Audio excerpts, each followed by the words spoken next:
baik, sebelumnya Assalamualaikum warahmatullahi wabarakatuh. Nah, kali ini saya Sulfiana Helvi Fauzia Hanum akan mempresentasikan tentang rangkuman seluruh materi sistem telekomunikasi. Ada sistem telekomunikasi pertemuan pertama, yakni ada pengantar telekomunikasi. Nah, komunikasi itu adalah saling menyampaikan informasi kepada tujuan yang diinginkan. Nah, telekomunikasi itu penyampaian informasi yang berjarak jauh. Informasi yang dikirimkan itu bisa berupa suara, gambar, video, dan lain-lain. Nah, contoh sistem komunikasi lama itu seperti kentongan, asap, bendera, dan lain-lain. Nah, untuk sistem komunikasi modern itu berupa handphone atau telepon, ada radio, ada fax, dan ada lain-lain. Nah, untuk konsep dasar telekomunikasi itu ada dua, ada one way system dan ada two way system. Nah, sistem telekomunikasi pertemuan kedua, yakni Badan Regulasi Komunikasi. Badan regulasi itu sebuah lembaga yang berfungsi sebagai badan regulator telekomunikasi yang memiliki fungsi dan tugas. Yang pertama ada standarisasi. Yang kedua ada berhubungan dengan pengembangan strategi dan kebijakan telekomunikasi. Yang ketiga berurusan dengan pengembangan, harmonisasi, dan pengolahan jaringan dan layanan telekomunikasi. Nah, Badan Regulasi Telekomunikasi di Indonesia itu disingkat BRTI, yakni sebuah lembaga yang berfungsi sebagai badan regulator telekomunikasi yang ada di Indonesia. Nah, tujuan ditetapkannya BRTI ini untuk meningkatkan kinerja pelayanan dalam penyelenggaraan jaringan telekomunikasi dan penyelenggaraan jasa telekomunikasi yang fungsi pokok dari otoritas badan standarisasi itu sesuai keputusan Menteri Nomor 31 tahun 2003. Nah, kelebihan dan kekurangan adanya regulasi, yakni yang pertama ada persaingan usaha yang tidak sehat. Yang kedua adanya pedoman pengawasan usaha dapat menghentikan praktek dan potensi anti persaingan dalam penyelenggaraan jaringan dan jasa telekomunikasi. Dan yang ketiga ada regulasi dalam industri telekomunikasi itu cenderung membatasi ruang gerak inovasi teknologi yang lebih murah. Nah, ada sistem telekomunikasi pertemuan ketiga yakni membahas tentang sinyal. Apa sih sinyal itu? Sinyal adalah besaran yang berubah dalam waktu dan atau dalam ruang dan membawa suatu informasi. Nah, menurut representasinya, sinyal dibagi menjadi dua jenis, yakni ada sinyal analog yang berarti sinyal data dalam bentuk gelombang yang kontinu, dan ada sinyal digital, yakni merupakan sinyal data dalam bentuk pulsa.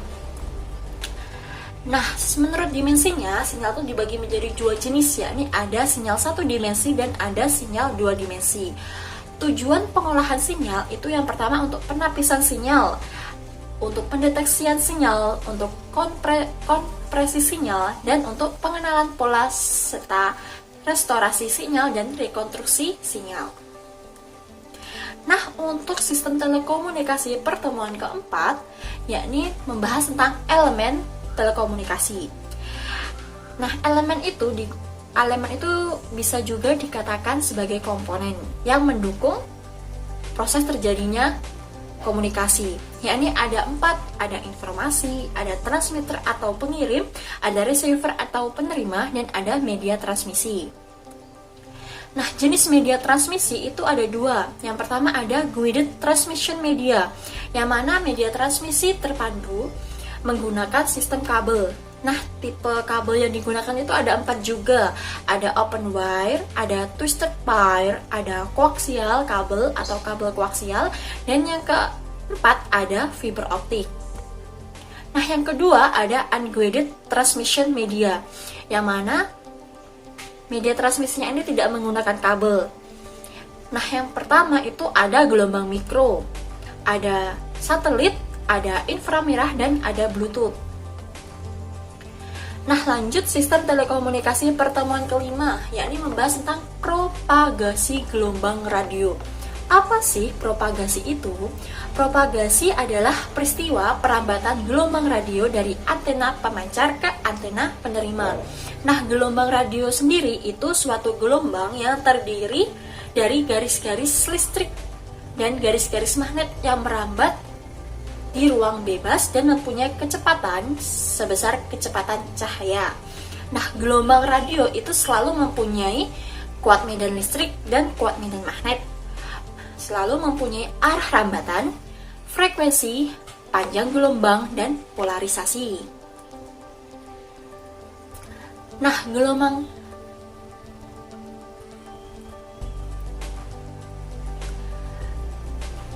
Oke, lanjut.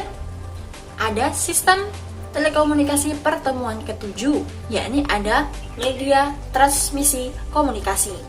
Nah, media transmisi komunikasi itu menghubungkan antara pengirim dan penerima supaya dapat melakukan pertukaran informasi. Arena jarak yang jauh, maka data terlebih dahulu diubah menjadi kode isyarat, dan isyarat inilah akan dimanipulasi dengan berbagai macam cara untuk diubah kembali menjadi informasi. Nah, jenis media transmisi tadi sudah dibahas juga ya, ada dua, ada guided transmission media dan ada unguided transmission media. Nah, faktor-faktor yang berhubungan dengan media transmisi itu ada 4, ada bandwidth, ada gangguan transmisi, ada interferensi, dan ada jumlah receiver. Nah, karakteristik media transmisi ini bergantung pada yang pertama jenis alat elektronika, yang kedua data yang digunakan oleh alat elektronika tersebut, yang ketiga tingkat yang ketiga tingkat keefektifan dalam pengiriman data, dan yang keempat ada ukuran data yang dikirimkan. Ada juga nih penyebab gangguan atau cacat transmisi. Yang pertama ada attenuation, ada distortion, dan ada noise. Noise itu sama distortion beda. Kalau noise itu derau yang merupakan penyebabnya. Kalau distortion itu cacat yang merupakan akibatnya. Terus ada pertemuan 8 dan 9, yakni membahas tentang topologi jaringan telekomunikasi. Topologi jaringan dalam telekomunikasi itu suatu cara yang menghubungkan perangkat telekomunikasi yang satu dengan yang lainnya sehingga membentuk sebuah jaringan. Nah, dalam suatu jaringan telekomunikasi, jenis topologi yang dipilih itu sangat mempengaruhi kecepatan dalam komunikasi. Nah, ada macam-macam topologi jaringan sistem telekomunikasi. Yang pertama ada topologi jaringan FTTH atau Fiber to the Home. Adalah suatu jaringan akses atau jaringan yang menghubungkan antara pusat layanan dengan peralatan pelanggan atau customer premises equipment dengan menggunakan fiber optik. Yang kedua ada topologi GSM, yakni perkembangan teknologi G. G pada setiap teknologi pada 1G, 2G, 3G, 3.5G, 4G, dan 5G. Nah, 1G itu generasi pertama teknologi-teknologi yang digunakan pada sistem telekomunikasi seluler. Nah, selanjutnya ada 2G. 2G itu merupakan jaringan telekomunikasi yang diluncurkan untuk memperbaiki kekurangan yang ada di generasi 1G. Terus generasi 3G itu tentunya mampu memberikan fasilitas yang beragam pada pengguna, seperti menonton video secara langsung dari internet atau berbicara dengan orang lain menggunakan video. Nah, selanjutnya ada 3.5G atau dikenal sebagai Super 3G, merupakan peningkatan dari teknologi 3G, yakni terutama pada peningkatan kecepatan transfer data. Terus ada 4G, yakni singkatan dari istilah dalam bahasa Inggris Fourth Generation Technology. Nah, 4G ini merupakan pengembangan dari teknologi 3G dan 2G, yang mana menyediakan jaringan pita lebar ultra untuk berbagai perlengkapan elektronik. Dan yang terakhir ada 5G atau 5th Generation, generasi kelima, sebuah istilah yang digunakan untuk menyebut generasi kelima sebagai fase berikutnya dari standar telekomunikasi seluler yang melebihi standar dari 4G yang pastinya. Nah, untuk sistem telekomunikasi pertemuan ke-10 ada serat optik. Nah, sistem komunikasi serat optik yakni suatu sistem transmisi untuk mengirimkan data yang media transmisinya itu menggunakan cahaya. Jadi elemen kunci dari sistem komunikasi optik ini yakni ada transmitter optik, kabel optik, dan receiver optik. Nah, ada jenis kabel serat optik, yakni ada dua, ada single mode dan ada multi mode. Nah, komponen fiber optik itu ada cahaya pembawa informasi, ada pemancar, ada kabel fiber optik yang merupakan komponen utamanya, dan ada optical repeater serta ada penerimanya. Nah, kelebihan fiber optik ini apa aja? Bandwidthnya sangat besar, biaya pemasangannya dan pengoperasiannya rendah serta tingkat keamanannya lebih tinggi. Ukurannya kecil dan ringan, kebal terhadap gangguan elektromagnetik, tidak ada tegangan listrik dan percikan api, dan tidak berkarat. Nah, kekurangan sendiri pasti ada kelebihan, ada kekurangan juga kan. Nah, kekurangan fiber optik itu instalasinya tuh mahal, sistem ini mungkin sinyalnya kurang kuat. Terus dispersi dapat memengaruhi volume informasi yang dapat diakomodasi. Terus tidak seperti hanya dengan kawat atau plastik, fiber ini lebih sulit untuk disambung. Sambungan akhir dari kabel itu harus benar-benar akurat untuk menghindari transmisi yang tidak jelas. Terus cara kerja fiber optik sendiri, pada prinsipnya fiber optik ini memantulkan dan membiaskan sejumlah cahaya yang merambat di dalamnya. Nah, semakin murni bahan gelas atau bahan kacanya, itu semakin banyak cahaya yang diserap. Nah, sistem fiber optik modern itu dengan single laser bisa mentransmitkan jutaan bit per second, atau bisa dikatakan laser transmission on dan off jutaan kali per second.